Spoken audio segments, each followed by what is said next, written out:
Chris Daly here. It's always my delight to talk to folks who are influencing the Jamaican community in a very affirmative way, and we do have a doozy for you today. We have Dr. Carla Hilton. She's a distinguished educator, accomplished author, passionate mental health advocate, blending expertise in academia, writing, and mental wellness advocacy. She's the founder of Your Empowerment Solution. Yes, Institute specializing in biology, physics, and chemistry tutoring. There's so much more to this amazing woman. So just lean in as she shares her story, the unvarnished truth, purpose in our pain. You will come away inspired and ready to embrace your authenticity and pursue your passion with resilience. So, welcome, Dr. Hilton, this afternoon. Thank you so much for having me. I'm glad to be here. Yes. First, we'd like to know a little about you. Can you share a little about your family roots? Well, my family roots are deeply planted in Jamaica. I actually come from an East Indian lineage that deeply values education, resilience, and community. So, family Uh-huh. was a big part of my life growing up. And when I say family, I'm talking about the extended family and the Indian Yeah. culture. So, my family, they were always supportive and they encouraged me to pursue education. Education was a big part of my journey in Jamaica. It's part of the family DNA, It education. is, it is, Yeah. it is. Wow. What parish? We're in Jamaica. Okay, I was actually born in Clarendon, Okay. but my parents moved to St. Thomas when I was about 2 to 3 years old. Yeah. So I grew up in St. Thomas. Wow. Mhm. You share that, throughout this journey, part of the family DNA is that education is important. That now we're calling you Dr. Hilton. Yes, Yeah. How did you get this calling of getting to a PhD level? And how did you okay. decide on that journey? Okay, growing up, as I said, my dad wanted me to be a medical doctor, the dream of most Indian men. Right. And I was on that path for a good while, but I attended the University of the West Indies. And while there, I was approached by a professor in biotechnology. And the Mm, biotechnology center was just opening up at UWI Mona. And to cut a long story short, I was recruited into the okay. biotechnology center. So instead of pursuing medicine, I pursued a doctorate in biotechnology. Wow, So, that's incredible. So yeah. your dad was promoting the classical medical doctor. You got promoted. Were there any other influencers in your academic journey here? I will have to say my dad was a major influencer, Yes. My mom supported him as well, but my dad, he was passionate. He himself did not have much education. Okay. However, he was brilliant and he really wanted all of his children to do, education was what he had to give us and we must, Yes. take it and do well with it. That's something nobody can take away from you. Wow. That's great. But you're not really you're beyond academic um, person of much talent. You've written this provocative book, The Unvarnished Truth, Purpose in the Pain of, and it's an autobiography. How did you first of all muster the courage to write such a challenging work? Okay, so the unvarnished truth, it is a very deeply personal journey. Yes. And the idea of putting, my most vulnerable experiences into words and sharing them with the world was quite daunting. However, I realized that my story was not just mine, it was a tapestry of struggles, triumphs, and lessons that could definitely resonate with others facing similar challenges. Okay. And the turning point, I think, that, came when I understood, truly understood, that the purpose of my pain was greater than the pain itself. And writing became an act of healing for me, a way for me to confront and process the scars, my past, while at the same time creating, sort of a roadmap for others to find hope. Writing this book also required a great deal of faith. I had to trust that, persons would not perceive my vulnerability as a weakness, but instead as a strength.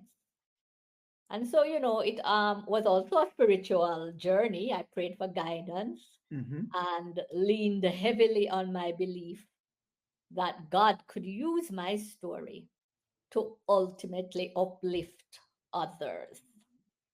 Wow. Well, thank you for stepping up to the bar for such a courageous occasion and being able to bless so many people because of your work. Part of it would be to determine.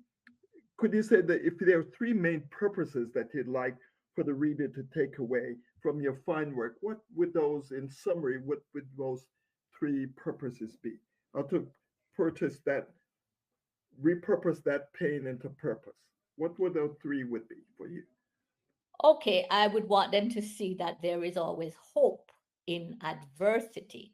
I want readers to know that no matter how dark or overwhelming their struggles may seem, there is always hope.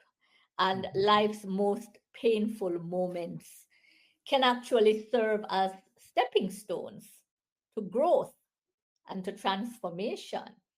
Another purpose would probably be the power of vulnerability. Mm, And yes, because sharing my story was an act of courage. yes. And I want readers, I want them to see that it is not a weakness, instead, it is a strength. And by confronting our pain and owning our stories, the mistakes and everything in between, we empower ourselves to heal. Boy, that's really tough. Thirdly would be faith, Ah. and resilience. The trials of life, they often feel unbearable. But I'm hoping that readers would recognize that, it's absolutely essential to have faith and resilience in navigating the challenges of life, trusting in a greater plan. And this was not easy for me, but Mm. it's something I had to learn. You have to trust in a greater plan and cultivate that inner strength that can lead to your own healing and a renewed sense of purpose. So, really, ultimately, I'm hoping that, persons who read this book feel encouraged, they understood, and empowered. I want them to feel empowered to transform their pain into purpose. Wow. Thank you for that, Doc. Uh, there's several segments of audience that should embrace this fine work. The one that I'd like for, as I said, there's a lot of pain points, but for parents, first speak to parents and how their parenting style can shape a child's life for good or for ill. Let's speak to parents first. Well, parenting, of course, is one of the most impactful roles a person can play in shaping a child's life. Now, in the unvarnished truth, I share how certain experiences I had, influenced my self-esteem, my decision-making ability, as well as the way I navigated the challenges in life. Um, Parents must recognize that their words and actions carry immense weight. A parenting style rooted in love, understanding, and encouragement Hmm.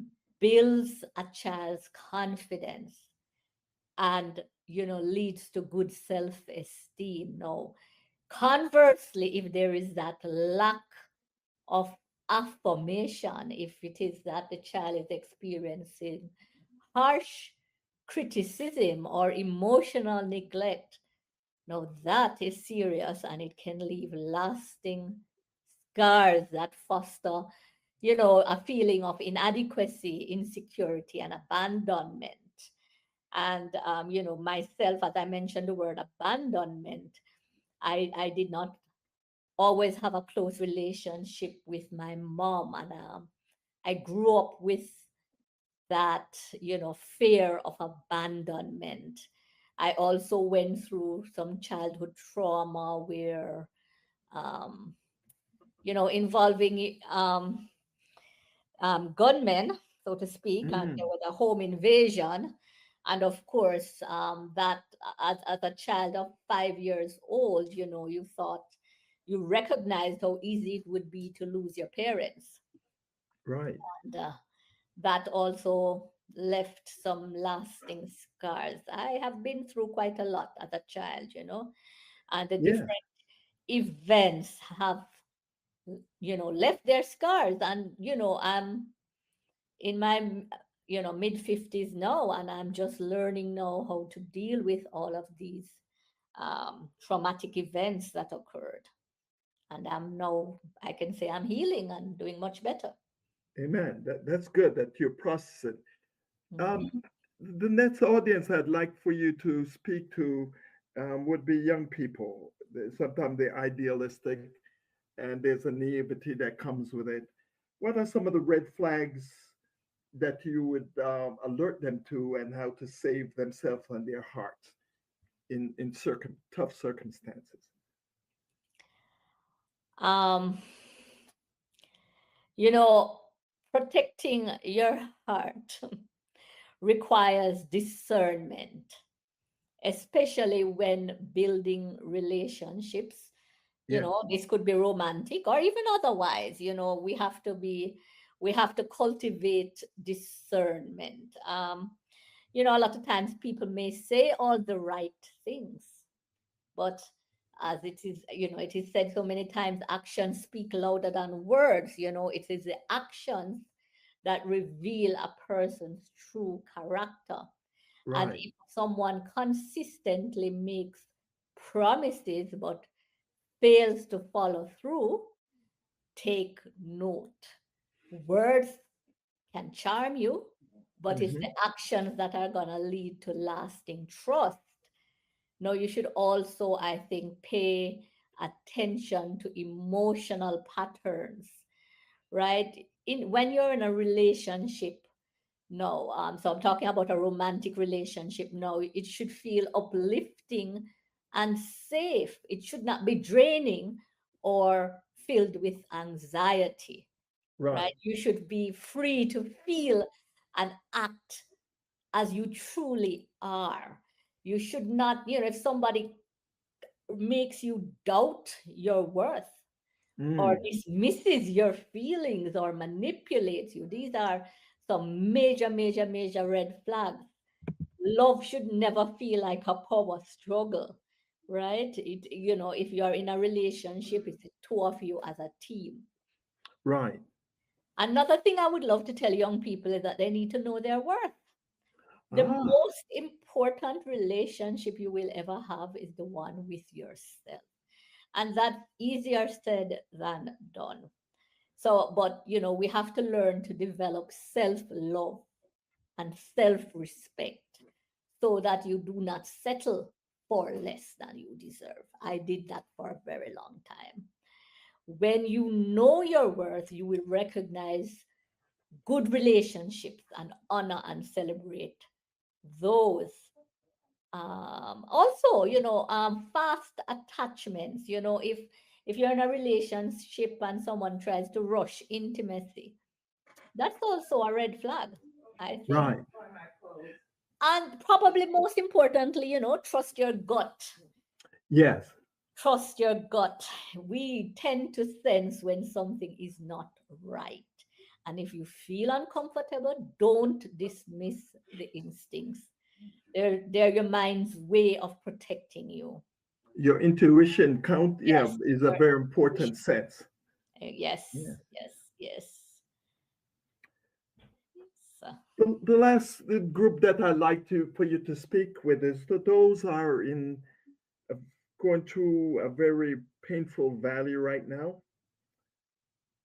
What would be three things you'd like to share with them to give them a sense of hope as they go through this challenging journey?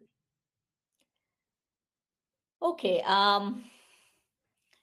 Pain, whether it's emotional, and I guess I'll probably speak more to emotional pain.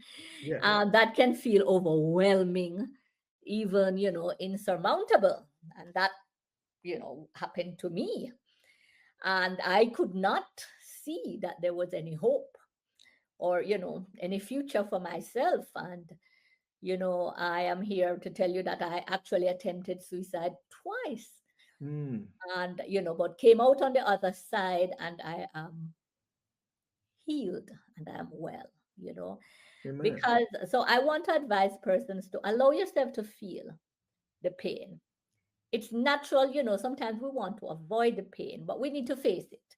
We need to allow ourselves to grieve, to Yeah. cry, or to express our hurt. So bottling up the emotions lead to even more harm. In my case, it led to autoimmune diseases. Oh, gee. So don't let the feelings consume you. Face them, acknowledge them, and maybe you can journal, pray about it, talk to a therapist or a good friend. Also seek support and community. The church is a great place. Yes. Healing requires connection. And so sometimes when we are hurt and feeling as if nobody understands, we can disconnect ourselves from family. And that is what you should not do, right? Surround yourself with the people who love and support you. Well, that's No, such great wisdom. yeah. Yeah. Another thing is to really just to hold on to hope. That's hard. That is hard because I couldn't do it. There was a time when I could not do it. Ah, Because when we are in pain, it makes it hard for us to see beyond the current moment. But we have to remember healing is a process, it's not a destination. So we focus on one small, manageable step each day. Make time for self care. It may be that you need professional help, whatever it is, you know, take action. Just, take action.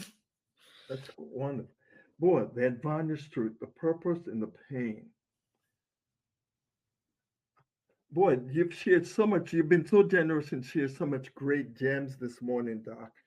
Um, I know some folks hearing this, they'd like to rush out and get a copy of this fine work. How can they obtain a copy? Well, it is available on Amazon.com as well as Barnes and Noble. Okay. Mhm. You also, for those who may not have the energy or the time to read, you also have a companion workshop. Uh, Tell us about the workshop and how no, it's can not a people avail workshop. themselves of this. It's not a workshop. It's actually a A workbook. workbook.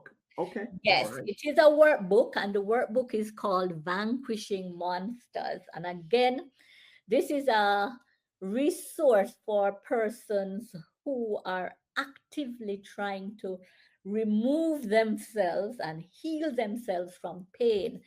It goes through exercises and worksheets to help people who may be having suicidal thoughts, Mm-hmm. who may be in a narcissistic relationship, who might be going through a divorce.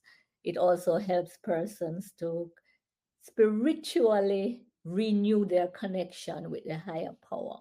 Yes. So that workbook is also available on Amazon. That's wonderful. So you've given people how to actually take action, not just read, but to take action through the work. Right, right. Yeah. Because what happened was that after I did the book, a number of persons would call me to find out. They wanted more information about what I did to get myself out of all the different traumatic experiences. And I decided that perhaps it would be a good idea to put it down on paper. And reception has been good so far. That's wonderful. Well, if people would like to even reach out to, is there a website or what contact would you suggest for them to Yes, reach? there is I do have a website. It is www.khylton, so that's KHYLTON.com. And there's lots of free resources there, lots of information, and persons can reach out to me from So they that. can subscribe and get Ex- resources and and get under your trusted tutelage. So thank you so much for sharing that, Doc. yes. Um, the is there work to follow given your blessed talented pen here? Are you Um, working on something new or considering it in the future? I am considering I have actually started another book, which will be a deeply spiritual book, actually. Okay. It's going to delve into the ways, the presence of God manifests in our lives through my personal experiences, Yes. as well as, insights that I've gained along this journey of life. I'm also into mental health advocacy, so I also do speaking engagements, etc. And I act as a mentor, especially to young persons who may be feeling lost, seeking hope. Yes. I I counsel them. It is so rich. I look forward to your pen finishing that work and blessing us again. As Thank you, we dear. close, Dr. Hilton, is there a final gem of wisdom you'd like to share with our community? Um, I would probably want to say that, we all go through pain, but your pain has a purpose and your life has immeasurable value. No matter how broken or lost or insignificant you may feel in the moment, remember that God is crafting your life's journey, and every tear, every triumph is part of your destiny. Mm, So I would encourage everybody to just lean into their faith and trust in God's perfect timing, and never stop believing in the power of grace and transformation. Dr. Carla Hilton, the unvarnished truth, purpose in the pain. Thank you for sharing such unvarnished truth, so seasoned with grace this morning. I know we'll be blessed. So thank you so much, Doc. Thank you for having me. It was a pleasure.